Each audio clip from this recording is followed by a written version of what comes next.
All right, I asked the TV line readership, the Flash fans, for some questions for you. You ready? No. Lauren wants to know, this is an oldie but goodie, did you take anything from the set? Yes. I took the flash ring. We shot a promo actually where I'm packing up a box and then leave everything behind and take one thing, and it was the flash ring, and then I put it in my pocket and walk away, and at the end after we were done shooting I was like, that's staying in my pocket, is that okay? And they're like, yeah, sure. John asks, Mr. Gustin, were you not interested in making your hair blonde for the Flash? I was actually. I pitched to Greg before the pilot that we should do that, and he was like, you'll hate yourself for saying that to me. You'll lose hair, the upkeep is gonna be annoying. You're gonna be a brunette. And I was like, all right, whatever.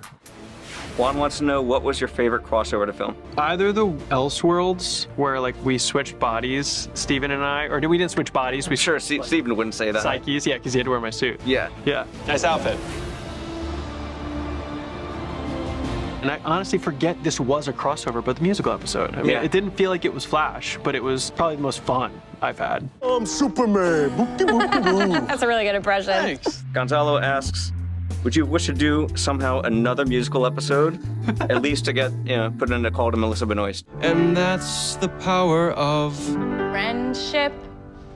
Yeah, that's exactly what I was gonna say. Yeah, it's an easy rhyme. Yeah, I mean, we're done now, but once we did it, I was like, I didn't want to do another one in that universe. It felt like it had been done. I'd love to do a musical again, though, at some point, for sure. Libby from Australia asks, how has being a father changed how you portray Barry? It's interesting. We'd already been doing the storylines for a couple seasons where we had our forced children, the forces were our children, and it was like so bizarre to me that like they're calling me dad and I'm treating them like children, and I've got a 25-year-old that Jessica Parker Kennedy who's acting like she's my daughter, and I've got to be connected to her like I'm her father, and it was always a struggle for me because it's like they're all my age. This is weird, but then even just having an actual daughter and imagining that scenario, it made it a lot easier for me to kind of connect with Jess, like as if she was my grown-up daughter. JS asks, what was the last day of filming with Candace like? She might be mad at me for talking about this, but I warned her I would talk about it. So the last scene Candace and I shot together, first of all, she wrapped the day before me, and she was like an emotional wreck. And we shot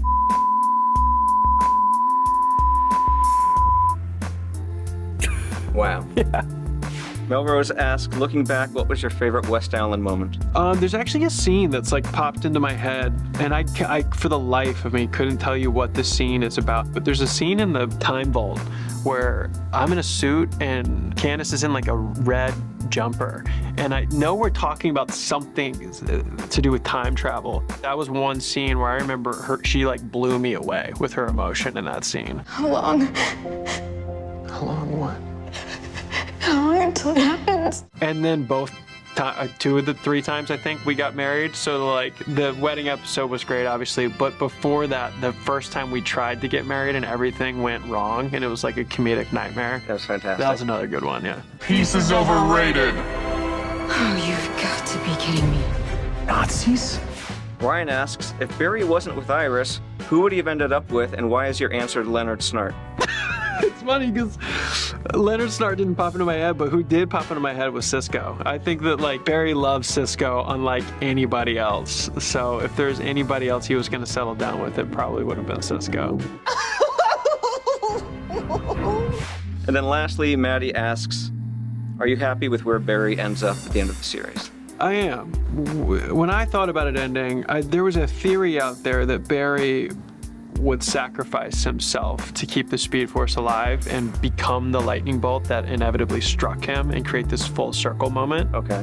Which I thought was really cool. Yeah. And I always kind of wanted him to die a hero's death in a way. And Eric was very opposed to the idea and really wanted to see a happy ending for Barry and Iris. And ultimately, I think that is probably, looking back at this and as fans revisit it, probably how they're gonna want it to end.